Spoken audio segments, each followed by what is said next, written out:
दोस्तों जय हिंद और आप सभी का वेलकम है आपके प्रीतम आर्ट्स अकेडमी में। और मैं हूं पंकज कुमार और आज का जो क्लासेस है मैं इस क्लास पे बात करूंगा क्लास 9 का जो टॉपिक चल रहा था महिलाओं में क्रांति।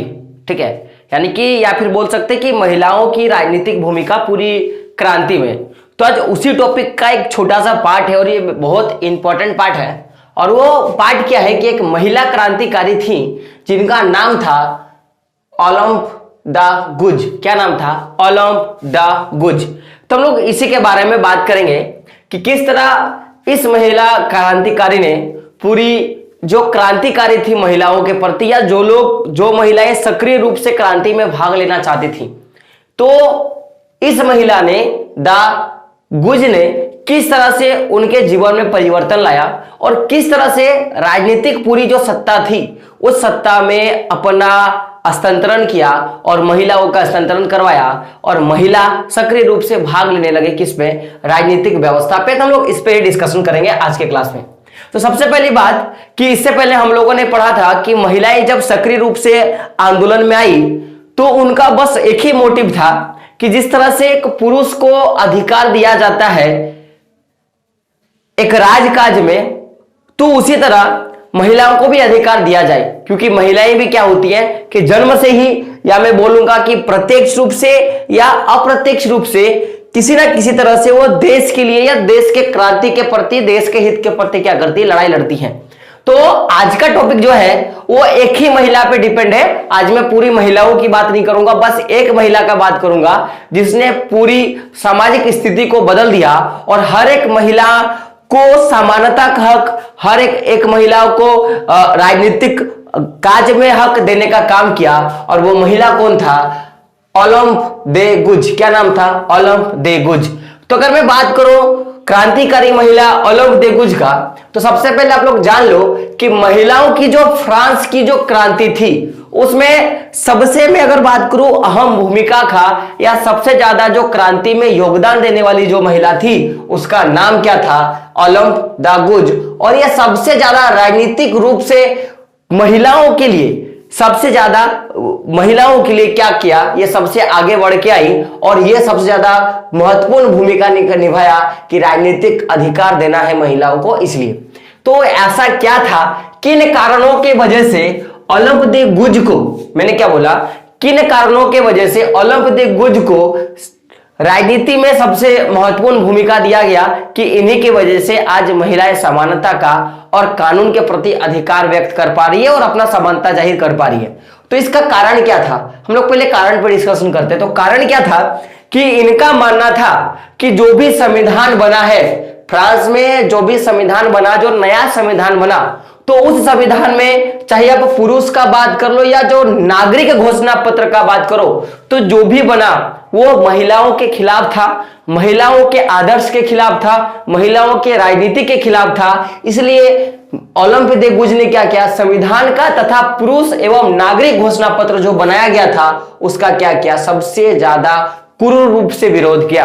तो ये विरोध को क्यों किया भाई? ऐसा क्यों? तो मैंने आपको क्या बताया कि इनको क्या लगता था कि जो भी संविधान का निर्माण हुआ या जो भी पुरुष का या नागरिक घोषणा पत्र का जो निर्माण हुआ उसमें कहीं ना कहीं जो महिलाओं की जो मानवता का या महिलाओं की जो मूलभूत अधिकार है, महिलाओं की जो मूलभूत अधिकार है उसका कहीं ना कहीं उनके अधिकारों से उनको क्या रखा गया है? वंचित रखा गया है। तो इसी कारण से जो ओलंप दे गुज था, इन्होंने क्या किया कि संविधान का और पुरुष और नागरिक घोषणा पत्र का क्या क्या विरोध किया। किस लिए? क्योंकि उनको क्या लगता था कि जो भी संविधान का निर्माण किया गया है उसमें कहीं ना कहीं महिलाओं का जो मूल अधिकार है, जो उनको मिलना चाहिए, उनको वंचित रखा गया, उनको उनके अधिकार से वंचित रखा गया। इसीलिए उन्होंने क्या किया? संविधान का पुरुष एवं नागरिक जो घोषणा पत्र बना उसका क्या किया? जोरदार से विरोध किया। तो आखिर हम लोग बात करेंगे कि इसने जब विरोध किया तो अपने विरोध को व्यक्त करने के लिए किसने? गुज ने अपने विरोध को व्यक्त करने के लिए क्या काम किया? तो सबसे पहला इसने काम क्या किया कि इसने एक, पहले तो संविधान जब बना तो उसने पुरुष के लिए घोषणा पत्र बनाया, लेकिन इसने क्या किया गुज ने कि 1791 में, ये डेट याद रखिएगा, 1791 में उस समय की जो फ्रांस की महारानी थी, उस समय जो फ्रांस की महारानी थी, तो महारानी को, और उस समय जो नेशनल असेंबली बना, तो उनके पास क्या करता है कि एक मांग भेजता है, और उस मांग को क्या नाम रखा जाता है, तो महिला एवं नागरिक घोषणा पत्र उसका नाम रखा गया। क्या रखा गया? ओलंप दे गुज ने 1791 में उस समय फ्रांस की महारानी को, और जो नेशनल असेंबली जो संविधान का निर्माण कर रही थी, उसको क्या किया, एक घोषणा पत्र भेजा, अपने लिखे हुए का घोषणा पत्र भेजा, और उस घोषणा पत्र का क्या नाम रखा? महिला एवं नागरिक घोषणा पत्र उसका नाम रखा। तो जब गुज ने ये काम किया 1791 में, महारानी को और नेशनल असेंबली को क्या दिया? महिला एवं नागरिक घोषणा पत्र दिया। तो उसी का विरोध किया किसने? जैकोबिन क्लब ने, या फिर मैं बोलूंगा जैकोबिन सरकार ने क्या किया? उसका विरोध किया। और जब विरोध पूरी मात्रा में बढ़ा, तो उसी के तहत 1793 में, ये डेट याद रखिएगा, 1793 में मैंने बताया था कि उस समय महिलाएं भी अग्रसर हुई, और उन्होंने क्या किया? अपने आप को समाज में आगे करने के लिए सबसे पहले उन्होंने क्लबों का निर्माण किया, और क्लबों को सक्रिय रूप से चलाना स्टार्ट किया। अपनी जो कामकाज थी, जो भी वो काम करते थे, उसको पेपर में छापना स्टार्ट किया। तो सबसे पहले जब 1791 में महिला एवं नागरिक घोषणा पत्र के बारे में महारानी को, नेशनल असेंबली को लिखा गया ओलंप दे गुज के कारण, तो उसी का बहुत जोरदार विरोध किया गया। किन्होंने किया? तो जैकोबिन सरकार ने या जैकोबिन क्लब ने किया। और उसी के एवज में क्या किया कि 1793 में जितने भी महिलाएं क्लब था, जितना भी महिलाएं क्लब उस समय सक्रिय हुआ करता था राजनीतिक व्यवस्था में अपनी हिस्सेदारी मांगने के लिए, तो उनको क्या करने लगे जैकोबिन सरकार ने कि उसको जबरदस्ती बंद करने के लिए जैकोबिन सरकार जोर डालने लगा कि नहीं, आपने गलत किया और आपको क्या करना पड़ेगा? अपने क्लबों को बंद करना पड़ेगा। तो उसका भी रीजन था, क्योंकि जितने भी महिलाएं सक्रिय रूप से काम कर रही थी, तो उन्होंने क्या किया? अपना संगठन बनाना स्टार्ट किया और महिलाओं को उसमें जोड़ने का काम किया। तो जब भारी मात्रा में महिलाएं जुड़ रही थी, और जो महिला एवं नागरिक घोषणा पत्र जो बना, उसका जब सारे महिलाओं ने समर्थन करना स्टार्ट किया, तो कहीं ना कहीं पुरुषों को लगा कि आज अगर महिलाएं आगे हो गई तो पुरुष क्या हो जाएगा? नीचे हो जाएगा। पुरुष क्या हो जाएगा? नीचे हो जाएगा। इसी के कारण जैकोबिन सरकार ने क्या किया? 1793 में जितने भी महिलाओं की जितने भी क्लब थी, उन सबको क्या किया? जबरदस्ती जबरन क्या करने लगा? बंद करने लगा। तो जब ये सब सारी घटना हुआ, तो उसी के बीच में ओलंप दे गुज ने और अपने जोर से, या मैं बोल सकता हूं कि जो उसकी जो महिला एवं नागरिक घोषणा पत्र था, जो मांगे थी महिलाओं के प्रति, महिलाओं के सम्मान के प्रति, उस मांग को बना के रखा और वो आगे बढ़ती रही। तो उसी के एवज में ये जो विद्रोह हुआ, जो जैकोबिन के सरकार के खिलाफ जो विद्रोह कर दी किसने? ओलंप दे गुज ने, और बाकी जैकोबिन सरकार के खिलाफ। तो उसी के परिणाम क्या हुआ कि जो उस समय नेशनल असेंबली का नाम बदलकर जो कन्वेंशन रखा गया, क्योंकि नेशनल असेंबली को फिर से गठित किया गया, नए सिरे से गठित किया गया, तो उसका नाम क्या था? कन्वेंशन नाम था। तो कन्वेंशन ने क्या किया कि ओलंप दे गुज को सबसे पहले देशद्रोह घोषित किया, और देशद्रोह घोषित करने के बाद सीधा इनको फांसी में चढ़ा दिया गया।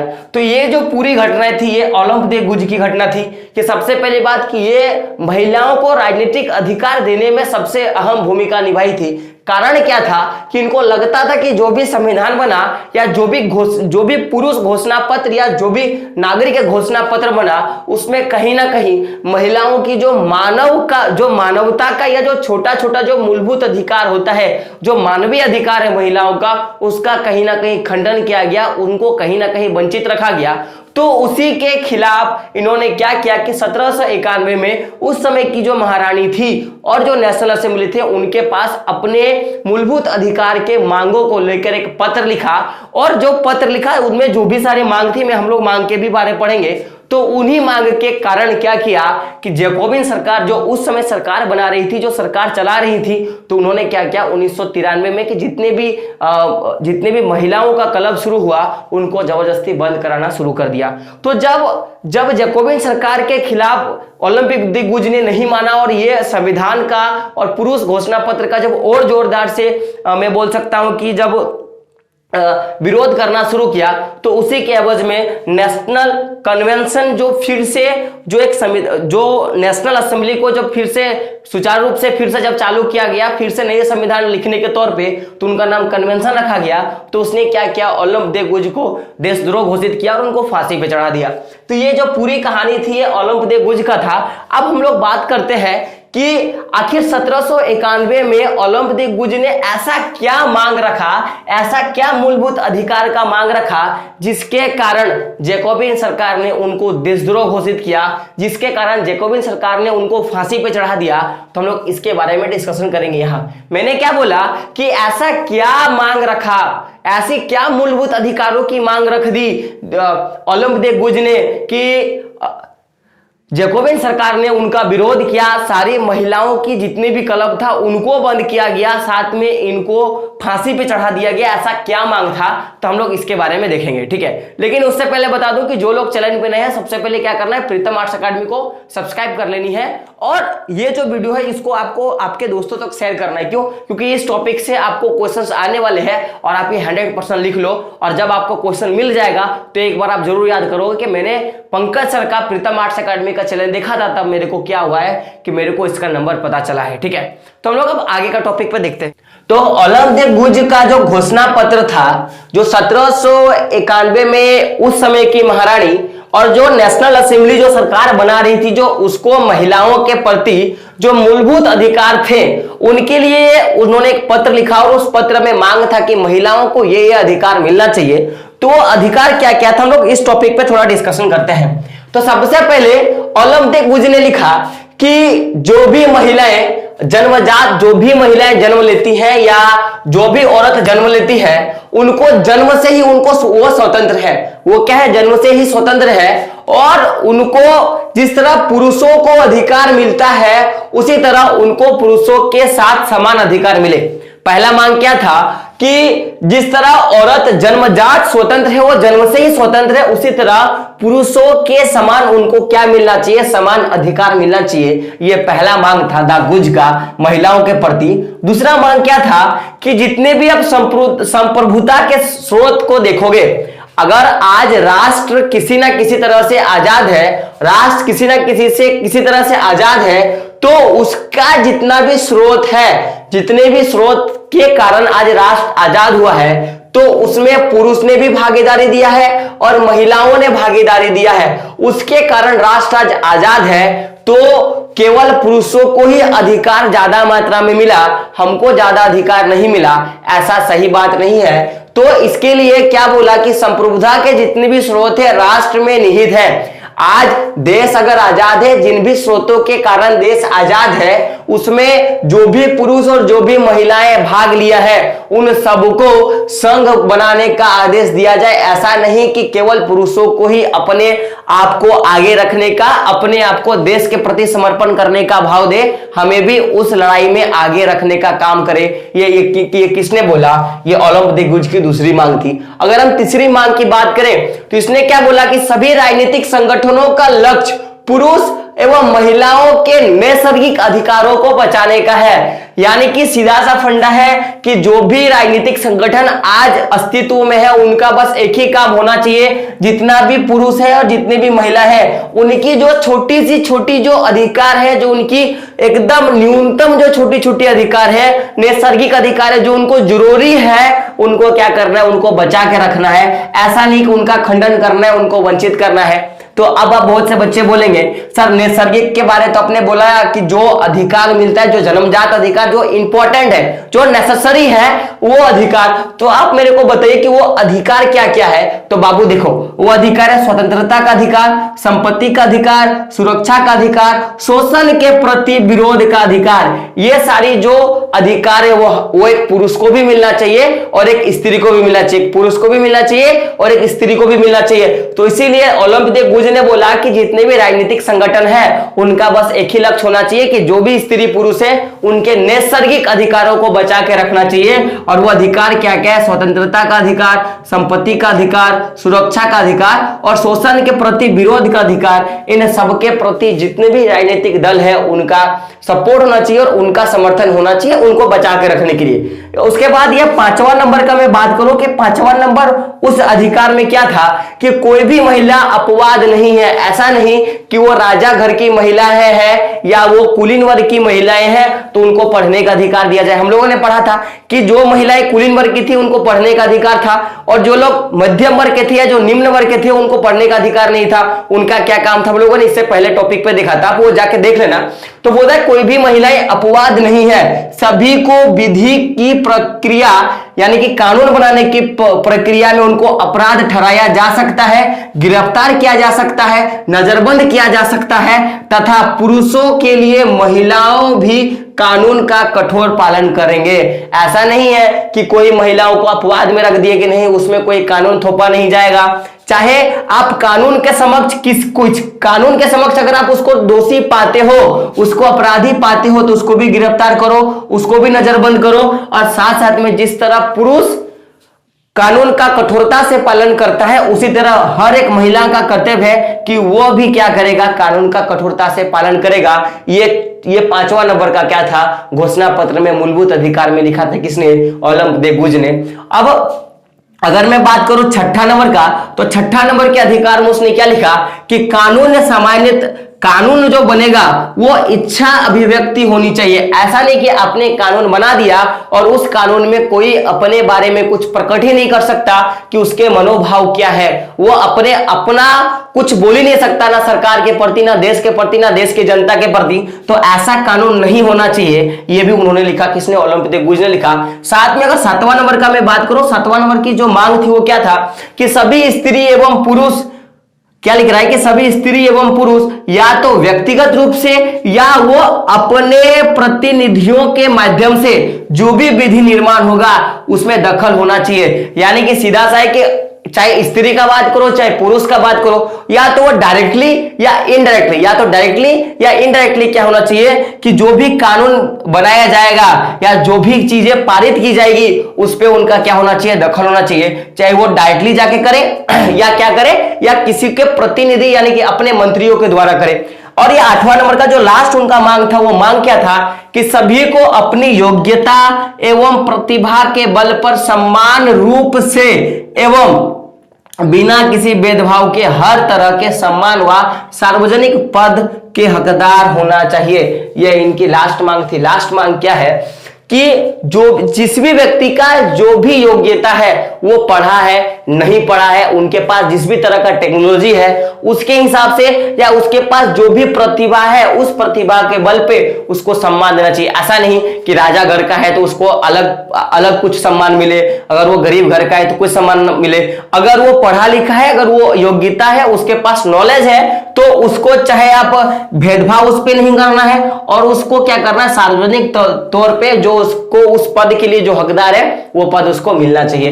तो ये मांग था किसका, ओलंप दे गुज का। पहला मांग क्या था कि वो जन्मजात जब स्वतंत्र है तो उसको समान अधिकार मिलना चाहिए पुरुषों के हिसाब से। उसके बाद संप्रभुता के जितने भी स्रोत है उसमें जितना भागीदार पुरुष है उतना भागीदार महिला है, तो सबको संघ में रहना चाहिए, सबको संघवाद में होना चाहिए। साथ में लिखा कि जितने भी राजनीतिक संगठन है उनका बस एक ही लक्ष्य होना चाहिए कि जो भी स्त्री जो भी पुरुष है उसकी जो नैसर्गिक अधिकार है उसको बचा कर रखना चाहिए। और अधिकार क्या है, स्वतंत्रता, संपत्ति, सुरक्षा और शोषण के प्रति विरोध, इनको क्या करना चाहिए, बचा कर रखना चाहिए। राजनीतिक दलों का लक्ष्य होना चाहिए। कोई भी महिला अपवाद नहीं होता है, सबको विधि के समक्ष प्रक्रिया के दौरान अगर वो गलत या दोषी ठहराया गया तो उसको गिरफ्तार करो या उसको नजरबंद कर दो या उसको कठोरता से उसको कर दो। जिस तरह पुरुष कानून का सही ढंग से पालन करता है उसी तरह कठोरता से महिलाओं को भी पालन करना पड़ेगा। ये इनका 5वां नंबर था। 6ठा नंबर का जो था कि जो भी कानून बनेगा उसमें लोग अपनी अभिव्यक्ति को प्रकट करने का कानून जरूर होना चाहिए, नहीं तो फिर से वही हालत हो जाएगा कि महिलाओं को जिस तरह से विरोध करना पड़ा अपनी इच्छा को प्रकट करने के लिए, तो उसी तरह फिर दूसरे लोगों को भी विरोध करना पड़ेगा, फिर राजनीतिक अस्थिरता बढ़ेगी। तो ये भी उनका मानना था। साथ में बोल रहा है कि अगर आप व्यक्तिगत रूप से हो या किसी भी माध्यम से हो, व्यक्तिगत रूप से हो या किसी प्रतिनिधि के माध्यम से हो, जो भी कानून बनता है या जो भी विधि बनता है उसको उस पर दखल होना चाहिए लोगों का, तभी जाके सरकार सही से चलेगी। और सातवां बोलता है कि योग्यता के हिसाब से उसको सार्वजनिक पद का या जो भी पद का वो हकदार बनता है वो उसको दिया जाना चाहिए। ये ओलंप दे गुज की पूरी कहानी थी। ये जो पूरी कहानी थी क्या थी कि उसके जीवन काल में क्या क्या घटना घटी, ये जो थी उसकी घोषणा पत्र में क्या था, तो यह या तो ओलंबदे गुज की जीवन के बारे में लिखने के लिए आएगा या उनका घोषणा पत्र के बारे में लिखने के लिए आएगा। तो दोनों टॉपिक मैंने कवर कर दिया है। अब आपका काम है इसको आपके कॉपी में लिख लेना, कॉपी में उतार लेना, ठीक है। साथ में आपको यह भी बताना है कि वीडियो कैसा लगा। मैं हर बार बोलता हूं कि वीडियो कैसा लगा आपको बताना है। और एक बात सर कि अगर मैं आपके लिए मेहनत करता हूं तो आपका भी फर्ज बनता है कि आप मेरे लिए मेहनत करो, और मेहनत बस इतना ही करना है कि आप सही से पढ़ो और वीडियो को आपके ज्यादा से ज्यादा दोस्तों तक शेयर करो, क्योंकि बहुत मेहनत लगती है सर एक वीडियो बनाने में, ठीक है। हाँ, थोड़ा मैं कंटिन्यू अभी वीडियो नहीं बना पा रहा हूं, रीजन है थोड़ा सा, क्योंकि अभी थोड़ा तबियत थोड़ा खराब चल रहा है ना। ऐसा नहीं कोरोना हो गया, ऐसा कुछ नहीं है, बस खराब चल रही है तबियत, ठीक है। साथ में अभी की स्थिति में लाइन का भी इधर का बहुत ज्यादा प्रॉब्लम होता है, तो जैसे लाइन आती है मैं बनाता हूं, है ना, और जो भी कुछ हो पाता है मैं आपके समक्ष लाता हूं। साथ में मैं एक चीज बोलूंगा, अभी कोरोना चल रहा है तो करना क्या कुछ नहीं है, बस भीड़ भाड़ इलाकों से दूर रहना है, बारी बारी से हाथ धोते रहना है, मुंह को बहुत कम टच करना है। मैं ज्यादा से बोलूंगा कि घर से आप लोग बाहर ना निकले, और जब भी निकले मास्क और सैनिटाइजर साथ में लेके निकले, ठीक है। तो कोरोना का ख्याल रखना है, अपना ख्याल रखना है, देश का ख्याल रखना है, और आपके देश की जो पूरी अर्थव्यवस्था है उसको भी सपोर्ट करते रहना है, ठीक है। तो और ज्यादा तो बोलना नहीं, क्योंकि आप लोग पहले से बहुत ज्यादा होशियार हो, ठीक है। तो मिलते हैं अगले वीडियो में या अगले क्लास में, तब तक के लिए जय हिंद, जय भारत, और आपका दिन शुभ हो।